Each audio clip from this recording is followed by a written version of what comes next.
evening, everyone. Thank you very much for your patience. Thank you for hanging on. We've had some real technical issues.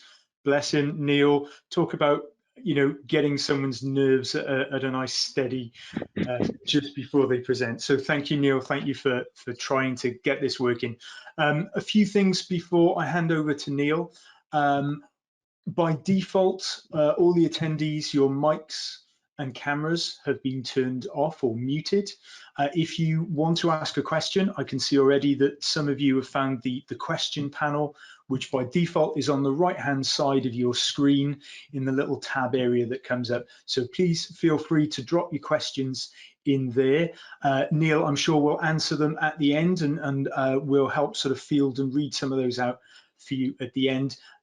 Someone has already asked about the presentation slides. I'm sure we can make those available, and this is being recorded, and the recording will be made available within a week or 2 weeks after this evening, once we've put some BCS magic at the beginning and the end.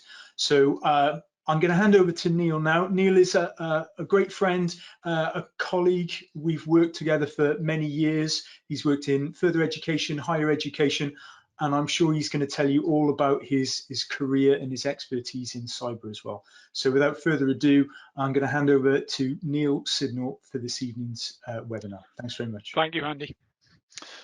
Good evening, everybody.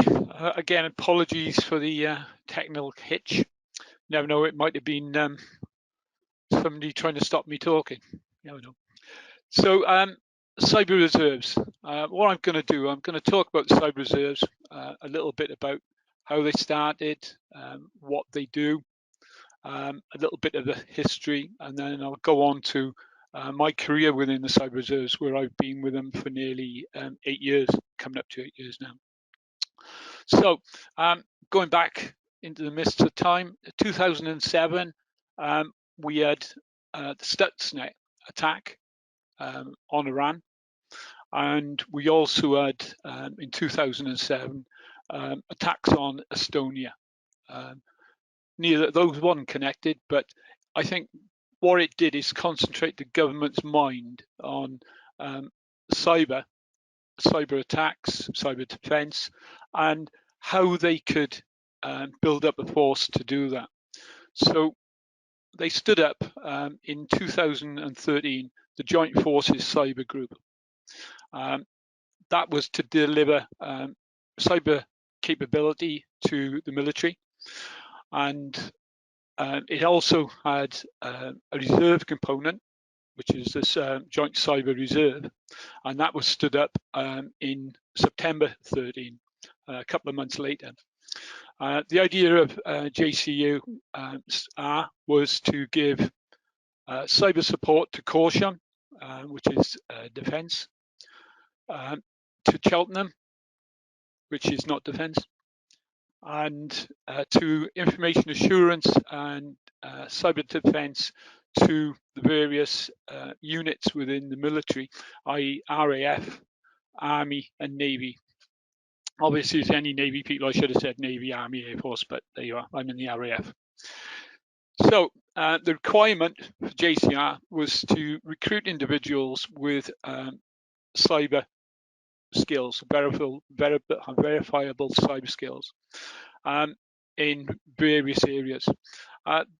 They also recruited regular personnel from across the various military, and they pulled them into the various IA units. The one I joined was 591 SU, Signals Unit, which I'll talk about later in a bit more depth.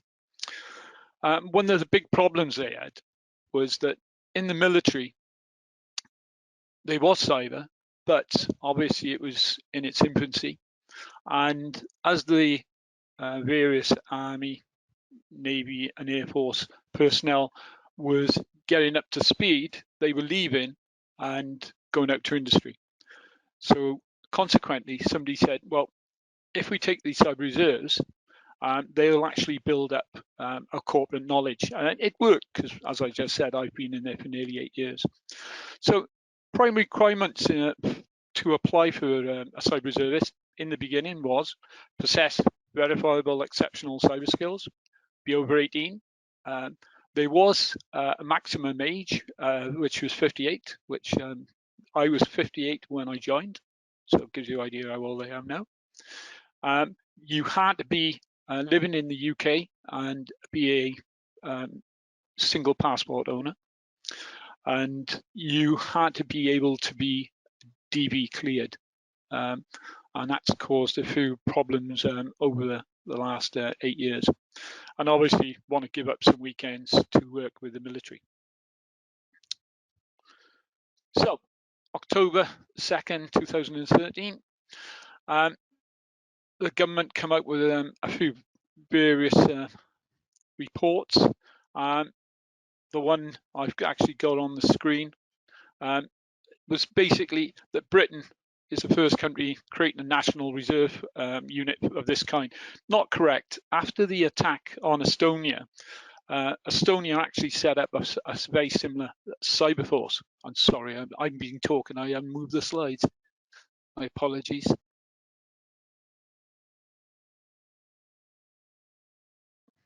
So because of the attack from Russia on Estonia, Estonia set up a cyber force, and all the various cyber forces around the world has actually been set up on that kind of model. But Estonia is still in the forefront, and because they set it up so early, they have got an absolutely superb cyber force, which is very capable defensively and offensively, and is set up to work from anywhere, not just from within military bases, but from cafes and things like that. Very, very capable. So, 2015, General Jonathan Shaw, head of the Britain's cyber security program, claimed we need a cyber reserve that should be largely civilian. Don't think camouflage, short back and sides and weapons training. It's ponytails, urines and thick spectacles. Well, I've got some of that. That's what we need. However, JCU is limited in scope for two reasons. First is predominantly a focus on technical requirements, as opposed to the broader skills required in cybersecurity, including legal, strategic, etc. Second, JCU only protects MOD assets, giving the unit a militaristic tone. When we first joined, we had people turning up with green Mohicans, earrings, people with things through their nose, and the first meeting where there was about 200 potential candidates. It was interesting to see that the Army and Air Force senior NCOs were nearly having fits at looking at them, at the thought of us being dressed up in uniforms. But there you are, that's what they wanted. So, I think some of you might have seen these before. Keyboard commandos, all the paper was making fun of us, saying, you know, it's going to be Dad's Army, and as it said there, security inspired by the Home Guard portrayed in Dad's Army. Government is forming a team of reservists to protect Britain's businesses and armed forces from cyber attack. And I'd be truthful, in the beginning, it was seen as a bit of a joke. People looked in and said, well, how is this going to work? You know, a bunch of civilians coming into the military, how are they going to function? The military won't want them. But as I'll go on a bit later, you'll understand that the military took us to their heart and it worked. So I'll go to when I actually joined. So I applied to join the Cyber Reserves in October 2013. As soon as it came out, I applied to join it. At the time, I was working with Andy at University South Wales. I was working on a foundation degree. So I applied, paperwork come through, and eventually, after, as I said, the military chaos as normal, anything new with the military, I got invited to attend a meeting. And when I went up there, like I said, there was 200 other people all trying to get into the reserves. Out the 200, I think there was something in the region of 30 of us got through. And the first meeting did all the normal military things. They had us doing command tasks. They had us doing some fitness, which, at 58, me doing bunny hops across the floor is not a pretty sight. You'd be glad to know that all that's gone out the window now. So I got through, and I was accepted onto the first crypt, the Cyber Reserve induction package, which was at Shuriton. And that was in the spring of 2014. So on that, there was only 6 of us, 1 RAF, 3 Army, and 2 Navy, and attended that. And very interesting. Basically, what they were doing is not trying to turn you into anything military, but trying to tell you how the military worked, which I thought was quite amusing, because I've already been in the Army as a youngster for quite a number of years, but I didn't point that out to them. And we went through the basic, what they call LOAC, Law of Armed Combat, Law of Combat, and it was basically how we would use cyber, the problems with using cyber, i.e. collateral damage on attacks, the legalities of it, and everything else. 2-week course, really interesting. Got to bond with the other reservists, and we set up a lot of traditions that other reservists have followed. Since then, I think there's been something in the region of 30 or maybe 40 crypts. As soon as I finished the crypt, I was asked to go to RAF Digby, which is up in Lincoln, and I joined 591 SU. As I said, excuse me, let me have a sip of water.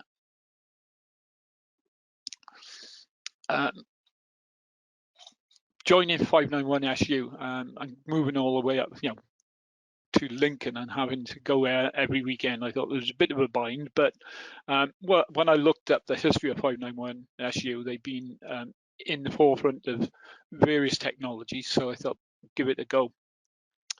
So 591 SU is the RAF Information Assurance Unit, and they had a number of sections. One was called CompuSec, which did the pen testing, all information assurance work. They also carried out any work on malware and all that type of work. So the first job I had with them was working in CompuSec.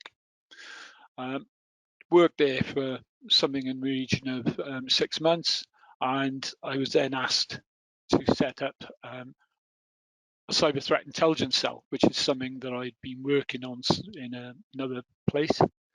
So I set that up, worked there for about, I think it was 2 years. And then I was asked to move into cyber vulnerability analysis. Working in cyber vulnerability analysis meant that I was working on various RAF platforms, looking at how they were vulnerable to attacks. And this is both from the military point of view and civilian, because there is obviously ransomware. Working on various platforms and trying, in effect, red team to see how we could cause issues with the various platforms. As well as that, at the time, the government decided that we were going to carry out something called CVIs, Cyber Vulnerability Investigations, which was a social technical way of looking for vulnerabilities in all kinds of platforms, not just RAF, but Navy and Army. So these CVIs would do a deep dive and look at all the issues with the platforms, how you can attack them, what you could do to them, and everything else. And as CVA, we got involved in all that. So I spent a lot of time red teaming, purple teaming, working with various industry partners, and sanity checking what they were producing, and then taking their reports and passing them on to the various areas, should we say. So for instance, the RAF would have a sponsor, and we would then brief up to 2-star as regards to what we'd found. So, as I was saying, CompuSec carried out pen testing, CTIC, Cyber Threat Intelligence Cell, and Cyber Vulnerability Analysis. A little bit more on CTIC after, when I go through a bit more. So, after I'd been in 2 years, by the way, I'm the handsome, good-looking chap on the right of the picture. I was asked to go to America to work on what they call Red Flag, which is a massive exercise. And if you look there, there's American and Australian colleagues and British. And I actually went to Las Vegas for that, working at Nellis. But for 3 weeks before that at San Antonio in Texas, working with the Skulls, which are a CPT, Cyber Protect team, and linked with them, following how they working with their technology, finding out what we could actually take from them to bring back to the UK. So I spent 6 weeks in San Antonio and in Las Vegas. It was absolutely awful. I don't want to do it again. But it was really interesting. And what surprised me was the fact that with the Americans, they're so stovepipe. So they'll have a router guy, and they'll have a switch guy, and they'll have a software guy.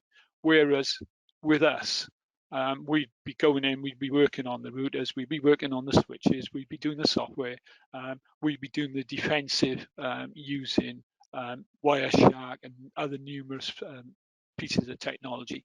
Whereas they'd have one guy who could use the Wireshark, but he'd do it very, very well, but he couldn't do anything else. That's where he lived. And I've done a number of exercises with these and worked on both sides.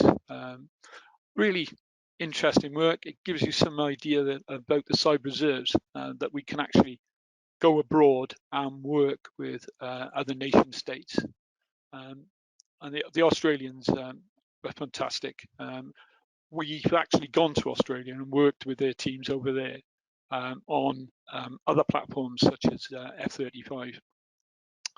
And F-35, I actually worked for about 18 months off and on in Florida with Lockheed Martin, working on the F-35, where I carried out red teaming and worked on various parts of the plane from a CVA point of view. And the RAF very kindly flew me over back and forth, where I work for 5 or 6 days and then fly me back to South Wales to have a rest.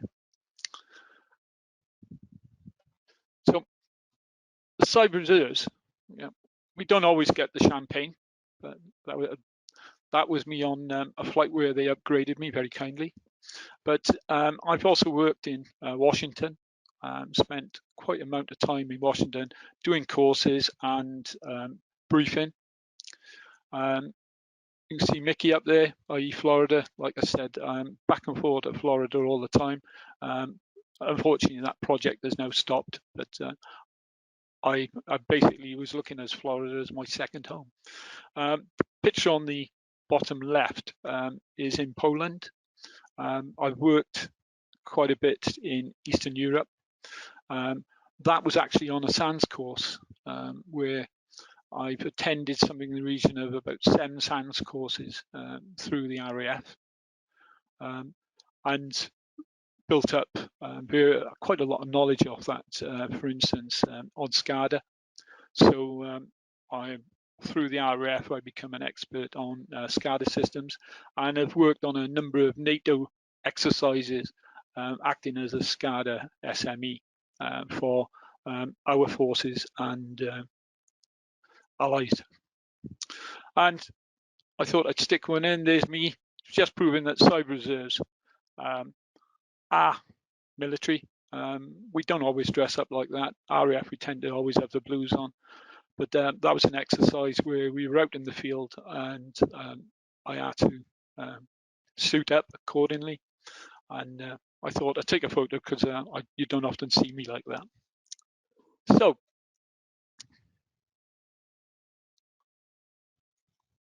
bit of a brag sheet. Chap on the left-hand side is 3-star general. When I set up CTIC, the Cyber Threat Intelligence Cell, there was nothing like it in the military, whether it was Army, Air Force, or Navy. And I was approached and asked if I could actually put a team together to give threat intelligence on an operational level. So I begged and stole a number of personnel, and this was intelligence, technical, and there was a few other trades, TG4s and whatever, and brought them together into the Cyber Threat Intelligence Cell. And we then started digesting intelligence. The problem with cyber threat intelligence within the military is it's normally black. It's what happens. It's a secret. Whereas to be operational, we needed the threat intelligence to be at a lower level. So I worked with quite a lot of UK threat intelligence companies, and we built it up to the point where we were sending out our personnel who went all around the world, and we could give threat briefings. We were giving threat intel to other places on various attacks. We were going through all the various threat actors, which I won't go into, obviously, but building up various case files. We were working with NATO with some of their systems, and information was being passed back and forth and across to the French as well. So that worked so well that I had a certificate of commendation. I was mentioned in the Queen's Honours List, first cyber reservist to get that honour. And the CTIC has got a different name now, but it's still functioning. And it's still producing operational output. And it's moved on from there to the point where it's now feeding real-time information off various systems back again.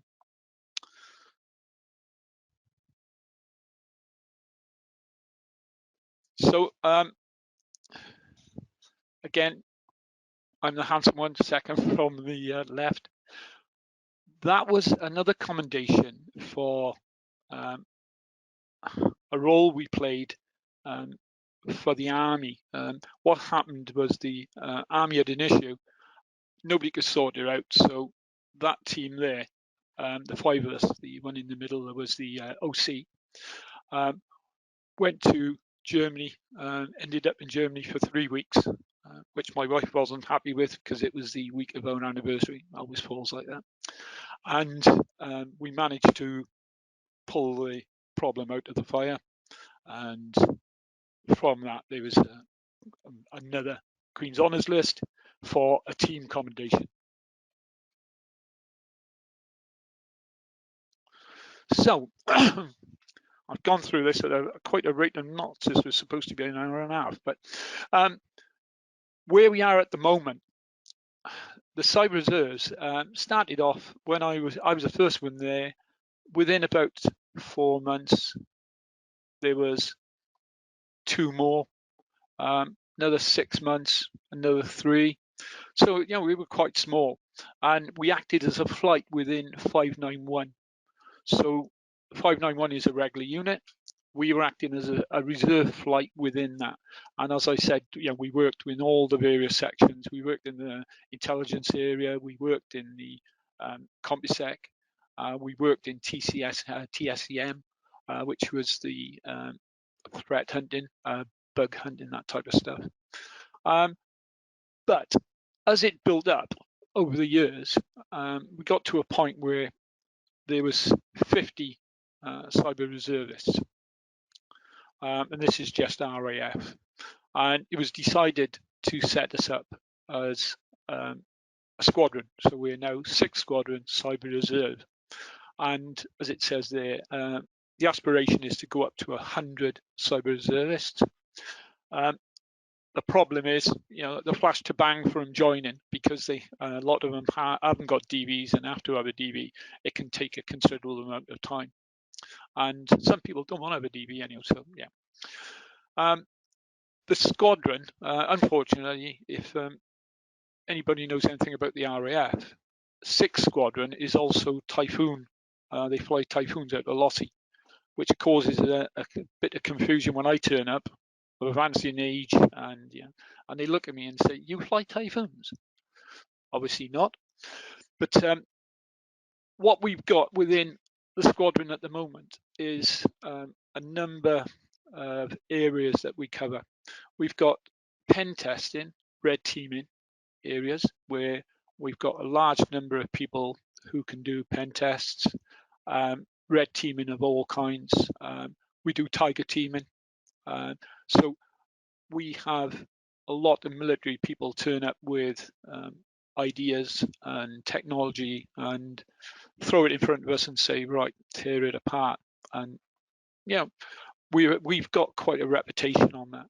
We've also got a large intelligence cell of people who work in intelligence out in the private sector, for all the various companies that you all know and love. And of course, they do their day job and then turn up with us and do the military job and bring all that SME knowledge with them. We've also got a large training section, which I work within pen testing. I also work within the red teaming, also do intelligence, and I also train, because as Andy said, I used to lecture once upon a time, and we are actively lecturing and training military personnel in very, very diverse technologies. We go out to areas and we take what we call DCPTs, Distributed Cyber Protect Teams, which are normally young RAF people, leading aircraftsmen or senior aircraftsmen, and they're in their 20s. We train them up in cyber defense, and this can go on for 12 months, 24 months. As part of that, I actually set up a course in one training school, which is in Cosford, and spent a year there working with the various training personnel to set up a course to train military people in cyber, to put them into the cyber protect teams, and got the 1RS to actually become a CompTIA school academy. And we also put on live attacks. So we've got a traveling range that we take with us, teach them how to attack things, only from the point of view of, obviously, if you know how to attack it, you know how to defend it, obviously. And we got quite a good reputation for that. We've actually done it all over Britain, these training courses, and we have a wide area of people who want to join us for it. As it's its own squadron now, before we were actually working with the regulars. So for instance, if there was a pen test, we might have 2 regulars and 1 reservist, or 2 regulars, 2 reservists, and we'd go out and we'd do the pen test together. And the RAF guys are really good. They were going on the training courses with SANS and everybody, but obviously, some of our pen testers have been pen testing since last 10 years, whatever. So everybody learned off one another. I'd never say that we taught them everything they knew, but it was a kind of two-way street. The good thing now, as we're our own squadron, it means that we can be tasked from outside. So already what we are seeing is a much wider area of tasking coming in. So that's not just from the RAF, but it's from civilian areas. It's coming in from companies who want to link in with us, and these are various ex-listed companies. And it means, for instance, today we've just been talking about future capabilities and looking at joining them up with us as regards to us doing work with them. So cyber reserves, and I'm sorry I've zoomed through this, but cyber reserves, I've really enjoyed it. 8 years. I've been told that I can keep going, as long as I don't start dribbling. Truthfully, I think 10 years, and then I'll drop out. We've got lots of younger guys, but we're always open to anybody with experience. I must say that the cyber reserves are not what you would class as a military unit. When we stood up as a squadron, a couple of the great and good wanted us to do parades, and our warrant officer said, it ain't happening. He just couldn't bear the thought of us trying to march across the parade ground. We do turn up in uniform, but again, you're not pushed on that. If you want to turn up in civvies, nobody argues with you. We don't have to do the normal military training. As I said earlier, we do something called the crypt, and that's classed as our military training. Although we have got a number of younger personnel who joined us who wanted to do the military side, so they've gone through basic training, which is for the reserves is normally a 2-week course, and they do their weapons handling and what we call maps. So they do their fitness tests and everything else, but they don't push you for that. That's up to you if you want to do it. But it does mean that they can operate in active places, and we have had a number of our guys go to various sandy places to do work, but that's not something that you have to do.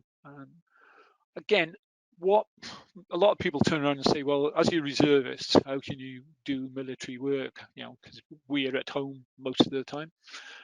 What we have set up is a system where we can work from home as long as we're working at OS. Obviously, we can't touch secret, but we can actually work on projects from home, and we get paid for it. And you do get paid. You get paid normal RAF rates for the rank you are. And that's worked really well. In fact, with COVID, what we've been doing is having our weekends, reserve weekends, virtual, and we've got one this weekend.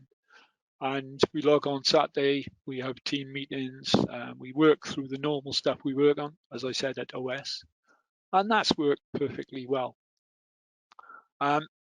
For you to be in the cyber reserves, there's a commitment, obviously, on time, and you have to do 24 days a year. So if you attend RAF Digby, and I'm talking RAF, but you go up there on a Friday. If you get there before a certain time, that's accepted as 1 day. We stay on base, or they put us up in hotels, which noise the regulars something rotten. And then you work Saturday and you work Sunday, so that's 3 days. So it's very easy to get your time allotment in. As well as that, obviously, if you're working from home on various projects, very easy to put 3 or 4 days in a month on a project. So I think that's it really as regards to cyber reserves. I've had a fantastic time. The 8 years have absolutely flown by,